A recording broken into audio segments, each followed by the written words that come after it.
Welcome to another episode of the Swamp247 Podcast. I am your host, Graham Hall, joined by my co-host once again, Zach Goodall. And Florida fans, it's finally here. It is game week. We are recording this Friday morning. The Florida Gators open the 2025 season tomorrow night at 7 p.m. Eastern against Long Island University, a program the Gators have never faced before. Arguably the easiest game, at least from looking outside, on Florida's daunting 2025 schedule. Remember, the Gators have the number 2 strength of schedule, according to multiple outlets. And this is the lone non-Division I game the Gators will play this season. And we're going to break it all down here for you. Earlier in the week, if you were reading Swamp247, which I hope you were, you saw that we ran our Behind the Enemy Lines with AJ Majowski. I'm very grateful that he took plenty of time to break down who Long Island has on both sides of the ball, a little bit about the program. And if you want more information on the Sharks, I highly suggest you go read that article. It's a lot of information. But we're here today to break down a little bit of the key factors for the Long Island Sharks before turning to Florida's storylines heading into this game and finally giving our predictions. Those went live earlier today on Swamp247, but we're briefly going to go over them here as well to expand on our thoughts and how we think this game is going to go down Saturday night in the Swamp. Looking at Long Island, a pretty interesting program here. They're one of the more talented teams, could contend for the FCS playoffs this season. They play in the Northeast Conference, a conference that, isn't typically known as one of the daunting ones out there, but it is a pretty competitive league. And leading the Sharks is a pretty familiar name, at least to some SEC fans, and maybe if you are a Florida fan who was paying attention to Steve Spurrier's staff when he was at South Carolina, the name Ron Cooper may ring a bell. Ron Cooper has had a ton of stints at SEC programs. He got his start working with Lou Holtz back at, I believe, in Montana in the 80s, before then joining Holtz at Notre Dame, became a head coach of his own shortly thereafter. He worked at Alabama A&M as well. And then he found his way to the SEC. Like I mentioned, he was at South Carolina, coaching on the defensive side of the ball under Steve Spurrier. He was there for 4 seasons. And then he went to LSU and coached some names in the defensive backfield that are pretty familiar for a lot of fans out there. Patrick Peterson, Tyrann Mathieu. He was the defensive backs coach when those guys were in Baton Rouge, so obviously has some experience there. Also had stints at Texas A&M. He was an analyst at Alabama. He's worked a ton with a name that also is probably familiar with a lot of Florida fans, including this season. You go back to even the 90s, he's worked a ton with Sal Sunseri, who is a veteran coach in the SEC, was Florida's defensive line coach in 2018, has also worked a ton at Alabama. And the name Sunseri obviously is pertinent today because Vinny Sunseri, Sal's son, is Florida's safeties coach to start this year, his first year in Gainesville. So some interesting connections there, including with Spurrier and with the Sunseri family. A veteran guy, like I mentioned, and Billy Napier was pretty effusive in his praise of Cooper throughout the week, calling him a guy who's been around a ton, has a ton of experience, highly respected in this profession here. A name that you probably wouldn't expect to be at a program like Long Island, someone at the tail end of their career, but someone who has a SEC pedigree, which makes this matchup pretty interesting because it's a head coach who understands what it's like, how much football means down here in the Southeastern Conference. You look at their team, though, it's a little bit interesting. They're going to run a 2-quarterback system from everything that we've gathered. They do have a primary quarterback in Ethan Greenwood, who is a little bit more of a runner than a thrower. They're going to commit to the zone read. They're going to have a lot of guys go deep and just see if they can make plays here. But he's an interesting quarterback who you have to account for him, have a spy on him at all times, because he's someone who can make plays with his legs, even if there is a noticeable talent disparity heading into this game. This is someone who is absolutely talented. They benefited from the transfer portal as well. They went out and had to replace their top 2 running backs from last season. They added a name that's pretty familiar down here in Florida. Cam Ingram transferred up to Long Island, as well as O.J. Ross, a guy from Arkansas Pine Bluff, who now makes his way at Long Island, looking to be the 1-2 punch for them in the backfield. You look at their offensive line, they're having to replace multiple starters, which is a far cry from the situation that Florida is dealing with. So how much they can protect Greenwood is going to certainly be a question, and how much the Sharks are going to be able to run on this Florida defense, which we've heard a ton of praise about this preseason, is absolutely a question heading into this contest here. Looking at them briefly on the defensive side of the ball, from what I've gathered, they feel really good about their front seven, and I've been told that the linebacker room is arguably the most impressive position on this team from talent and a potential standpoint. So it is expected to be a blowout for the Gators, absolutely, but this Long Island team certainly has players who have played at the FBS level. They've brought in transfers, and they have a quarterback who was picked first team All-NEC heading into this game. So an interesting matchup certainly for Florida, given the unfamiliarity of the opponent. Probably a little bit difficult to scout if you're Florida in terms of getting film and finding out information on them, because everything we've gathered is, it's a far cry in terms of the media coverage in Gainesville compared to the teams up there in the Northeast Conference, especially in Long Island. And so we want to thank, again, AJ Mayowski for helping us. You can check out his preview magazine, NEC Blitz, and follow him on Twitter if you want more information. And you can go to Swamp247, like I said, and read our Behind Enemy Lines where we asked him. But got that out of the way. Got to be quite honest. I know a lot of you are here to hear about the Florida Gators heading into this game. We'll start with DJ Lagway, which shouldn't come as a surprise because we've spent so much of these recent podcasts talking about DJ Lagway. But the conversation has finally taken a turn towards DJ Lagway is going to start on Saturday against Long Island. And that ends 8 months of speculation from fans, from the media. Everyone was a guilty party in that sense, in wondering, I have to admit quite fairly, if DJ Lagway would be ready by the time the season arrived. You remember he had the shoulder injury back in spring camp, had a sports hernia as well that he was dealing with on his right hip.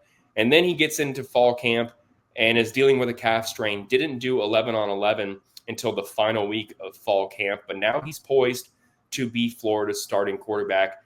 That begs the question, and I'm going to turn it over to you, Zach, first, before I give my take. How much do you expect to see DJ Lagway on Saturday, considering the caliber of the opponent and how much he has been able to do? He's gradually increased his workload, but still is a guy who has not spent a ton of time taking practice reps, working in scrimmages. He's been pretty sidelined for those. How much are you expecting Florida to utilize DJ Lagway on Saturday? Yeah, it'll be interesting to see what they do with him. Billy Napier this week has basically said they're not treating Long Island like the, and this is not his words, but the inferior opponent that most view them as, and I believe rightfully so, given the talent disparity between these two teams. So with that in mind, you would think that maybe the starters will play a little bit more than most of us expect. But when you go back to Lagway's injuries, when you consider that he only took his first set of live practice reps last Monday, as we covered on our last podcast, I would still end up imagining that Lagway will not be out there super long in this game. There's just not a ton of reason to risk it with the slate that they have coming up. So the way I see it, I honestly would not be super surprised if it's a few drives, if it's maybe into the second quarter. Maybe they get him to halftime and bring the other quarterbacks in the second half. Could even be earlier. I know that they want to see their three backup quarterbacks. Is that still being determined? Billy Napier said ultimately they're going to have a backup of choice on Friday today. But even with that in mind, I think that battle, or maybe not so much battle at that point as it is continuing evaluation of their passers behind Lagway, is going to extend into the season. They want to see the strides Aiden Warner has made throughout the offseason on the field. They want to see what they have in Harrison Bailey in a game setting. Same with Tramel Jones, the freshman. So when you got three guys that there's not going to be much playing time for them available from this point on unless DJ Lagway gets hurt again, you're going to want to maximize the opportunity that you've got to put them on the field. So when you combine those things, yeah, I really don't see DJ Lagway playing a ton compared to obviously what we'll see from him in the SEC schedule. But even next week against USF, I'd imagine at that point, they'll ramp him up even more. Yeah, no one wants to think about the backup to DJ Lagway until you absolutely have to. In a perfect world for both Florida, for Lagway, and for Florida fans, DJ Lagway plays all 12 games and has a fantastic season, has a chance to be a top 10 passer in Florida program history if he gets over 3,000 yards. That would be an ideal situation. But if there's anything that we know about this sport, you have to prepare for the worst. It is a brutal gladiator sport, and guys go down. And especially at the quarterback position, the Gators have suffered a number of injuries in recent years, including to Graham Mertz in back-to-back years. Lagway goes down last year as well, and you have to turn to your third-string quarterback in that sense. And if Florida hopes to reach its internal goals, they may have to have a capable backup at some juncture this season if DJ Lagway's health is a question there, which does make the in-game reps and the battle, I know you didn't want to use that word, but let's call it a competition, battle, whatever you want. The evaluation process of the backup signal callers is absolutely one of the key areas of focus for Florida. And I do think that it makes a ton of sense to use this game to continue evaluating that position. We've heard consistently throughout the year that Aiden Warner had a little bit of an edge as the number 2 quarterback. Harrison Bailey did a good bit more at the end of fall camp. I heard from a couple sources that in Wednesday's practice session before turning to game week, that it was Harrison Bailey who took more reps with the second team offense, with DJ Lagway taking first team reps and participating for just, I believe, the third time in 11 on 11. So that is absolutely something to monitor, which one of those quarterbacks has the edge. I do believe, and this could prove to be wrong, but it just tracks with what I've heard, that despite the progress Tramel Jones Jr. has made, that he probably is the fourth string guy behind the aforementioned quarterbacks in Aiden Warner and Harrison Bailey. And I know we always get a question about it, but I'll just go ahead and clear it up right now. Clay Millen is not in the conversation to play for Florida at this point. Now, could that change? I don't have a crystal ball, but it certainly is a possibility if you do have an abundance of injuries that you could be counting on a guy like that. But for right now, it does seem to be a 3-quarterback race for that second string role here. And I'm really interested to see which one of those guys gets the most in-game experience after Lagway exits the game on Saturday, because I then think we'll finally, and the public will finally, have a good indication of where Florida's backup quarterbacks stand. And there's been a lot of speculation about how much has Aiden Warner improved after the 6 quarters that Florida fans saw him last year were less than ideal. Let's say that. He had a 7 of 22 passing performance. Florida was unable to preserve their lead against Georgia on November 2nd last year. And then obviously the Texas game where he was the primary quarterback, that was Florida's worst loss in the Napier era, 32-point defeat to obviously a really, really talented Texas team. So how much has Aiden Warner improved is something that Florida fans and the media are going to find out here in less than 36 hours. So that is absolutely a storyline heading into this game. But the Gators also have multiple positions that Billy Napier said they would like to finally establish the pecking order from a depth standpoint. Those are the 4th cornerback spot, with you obviously have Cormani McClain, Devin Moore, and Dijon Johnson as the returning guys with experience. But who's the quarterback behind him that the Gators are going to have to rotate in? Is it Ben Hanks the third, the legacy guy? Is it going to be Onus Kanembani? I keep thinking I'm butchering his name, and if I am, I'm sorry, Onus. A guy who was a summer enrollee, got here right before fall camp. Is he going to be someone who's in the mix? And I've also heard a lot of really good things on Javari Flowers. I kind of think that people are forgetting about Javari Flowers, a guy who was a late addition to the program, reclassified from the 2026 recruiting class, gets to Gainesville in the summer. And I've heard a lot of good things about him, but where does he stand? Are they going to use this game to further evaluate the cornerback position? Zach, I got to ask, are there any other positions that you're looking to see what the depth is looking like? Maybe from linebacker, establishing the 5th linebacker, or nose tackle, which we've talked about a ton with Mekhi Barrow and Jamari Lyons. And you wrote about some of the breakout candidates yesterday at Swamp247. I encourage everyone to check that out. Who are some of the guys that you think could have a chance to maybe solidify some roles for themselves, maybe not even just in this game, but in the games ahead, including against USF next week? Yeah, I think the nose tackle position is an important one, if only because you know who the 2 players there are going to be, I think, in Jamari Lyons and Mekhi Barrow. But how are they going to be utilized? Is Florida going to ease Lyons back into action after he missed all of last season with an ankle injury? Granted, he was a full participant all of fall camp, so maybe that's not even something that they'll need to do. But undoubtedly, I would expect those 2 to rotate quite a bit. Linebacker is another one you mentioned. I mean, I'd love to see Ty Jackson and Miles Johnson, those 5th and 6th, both true freshmen, get some reps in this game. But I'm kind of curious what their utilization will be from that point on, because Florida is extremely confident in the 4 linebackers they have. Traditionally in this defense, you play 2 at a time, maybe 3. So how are they going to deploy those players? How are they going to pair them between Grayson Howard, Jaden Robinson, Miles Graham, and Aaron Childs? That's an important one to me. Wide receiver as well. We know that Billy Napier likes to play a lot of different receivers, whether it's due to injury, obviously, is one reason. But even without that, they usually have 5 or 6 different guys play meaningful snaps throughout the year. How is that going to stack up? And obviously, Dallas Wilson is someone that gets a lot of attention as Florida's true freshman who Billy Napier very succinctly said the other night is going to be a problem when he's on the field. When he's back, because again, it seems as though he might not play in this game due to a fall camp injury. But how does he factor into this rotation, and how does the rest of it shape up even without him being there? How does Vernell Brown make an impact in the slot when you've got Trey Wilson, you've got Tank Hawkins as contributors there? Where do J. Michael Sturdivant and Aiden Mizell factor in? Are they going to be on the field at the same time going forward once you've got Dallas Wilson back? Are they going to have a rotation maybe at the Z? There's just a lot of different opportunities in that wide receiver room for different players to take on different roles. And again, while the room is missing a potential X factor seemingly for this game, we're still going to get a good idea as to how they intend to deploy these different kind of skill sets and these different kind of players based on where they're at offensively.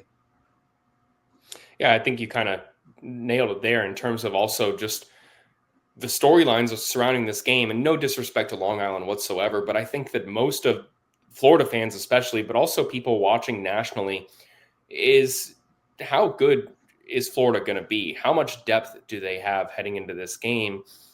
That is going to be one of the key areas of focus. And again, no offense to the Sharks, but it's not really a game where going into it, you're speculating on Florida getting a win or not. You know, they're 45.5-point favorite on FanDuel. You know, this is a game that didn't have a line available for a long time.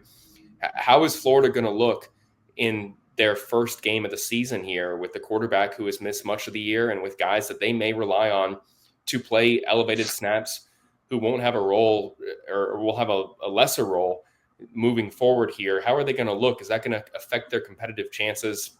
It's a really interesting question here. But now we're going to turn to our predictions, which I'll be quite honest, this is probably the least exciting predictions to make of the 2025 season, just considering the caliber of opponent. I can't say it enough. No offense, Long Island, but the talent disparity here between Florida and Long Island is noticeable. It's a significant one. Absolutely. The Gators are the number 12 team in 247 Sports' team talent composite.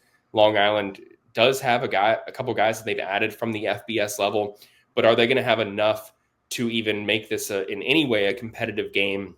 Zach, I'm going to start with you. We wrote about our predictions earlier in the week. We also dropped our game-by-game season predictions for how we think the season is going to go for the Gators. It's not as in-depth as our game-by-game predictions are going to be each week here, but you can find those over at Swamp247 if you want to know how we think the record is going to shake out for the Florida Gators. But yeah, Zach, let's start with you. Just how do you think this game is going to unfold?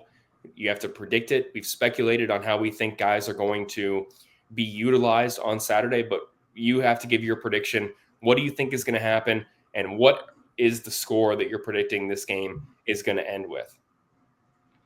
I've got Florida winning 45-7, so they don't cover the spread, and the under ultimately is what's hit in this game. And that's, you know, in part because I think that kind of traditionally Florida has not been a team to, as much as I do think this is going to be a blowout, and you have to consider the competition as a result of that.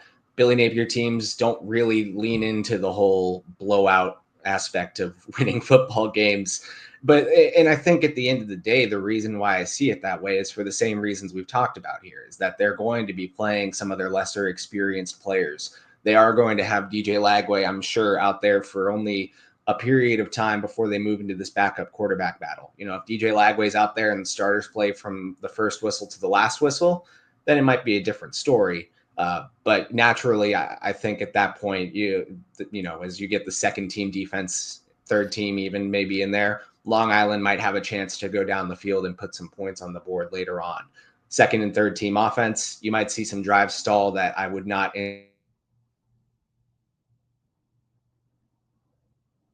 around to his wide receivers, or the run game really taking it to Long Island's run defense early on. I would imagine that it's not going to be a problem for the first team offense to get out there, put points on the board early, and then get pulled once they've shown that, they can do what they need to do to establish a comfortable lead. And as a result of that, that's where it'll kind of start to slow down, in my opinion. But no matter what, still 45-7, that's a comfortable win, even against this competition, the level of this team. Florida comes out and wins comfortably at the end of the day. Yeah, no surprise. I'm right there with you. I am interested to see how much DJ Lagway plays. Is it going to be in the entire first quarter? I don't think it'll be the entire first half. Is it just one series? Is it two? Is it three? How much is Florida going to use DJ Lagway? How much do you want to preserve, his health, obviously, him taking an errant hit if possible? How much are they going to want him not to run coming off the calf strain? How much is he going to be able to use the full playbook, knowing that maybe Florida doesn't want to show everything that they have at their disposal here? Those are interesting questions, and it could lead to it being a little bit of a vanilla contest here. Or I don't want to call it boring, because it's college football. It's not going to be boring, but I do think that it's not going to be nearly as exciting as the games to come. And I do think this is a chance to, like we've talked about, see the depth that Florida has at its disposal, get some guys in the game. If you want to see freshmen that may not have a chance to play later down the line, from Tramel Jones Jr. to Miles Johnson, to maybe even guys like Moise Tunkara or Javari Flowers, like I mentioned, or some of the young safeties as well, like Drake Stubbs, this may be the chance to do it. So there's that factor in the game as well. But I went with Florida winning 51-6. If you're keeping track at home, I also did not predict Florida to cover the spread. Admittedly, we made our game scores before that line came out by FanDuel. So maybe they have, seen something that we don't know, or, they were maybe following our predictions. We'd be quite honored. But I do think I'm with you that Florida will sacrifice running up the score at the expense of playing the younger guys, the inexperienced guys. If you're hoping for a 50-point blowout, you may be a little bit disappointed, but the Gators will certainly take getting valuable in-game reps for their backups, just knowing that it could pay dividends if they have to turn to someone when or if injury strikes down the line. So both of us predicted blowouts in this game. If you're keeping track, only Tyler Harden, who does a great job covering recruiting for us, picked Florida to cover the spread. You can find his prediction over at Swamp247. But we'll have a ton of content throughout the game. We'll be back next week with another episode of the Swamp247 podcast to break down how the game against Long Island unfolded, give some of our takeaways of the game. We'll have live game updates. Come join our game thread over at Swamp247. It's always a fun and rowdy time. And we'll have snaps, grades after the game on Sunday, some post-game content as well. We'll have takeaways, and then we're going to get into USF week. So football season is finally here. It's been 8 months of waiting. I know a lot of people are excited, just like we both are.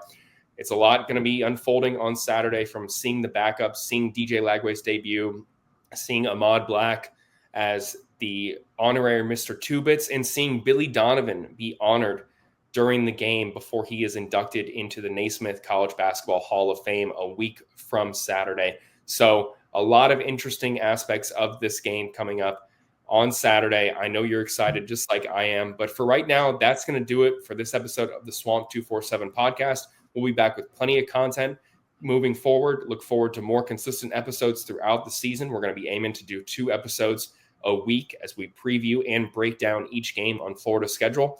But for Zach Goodall, I'm Graham Hall, and we'll see you next time.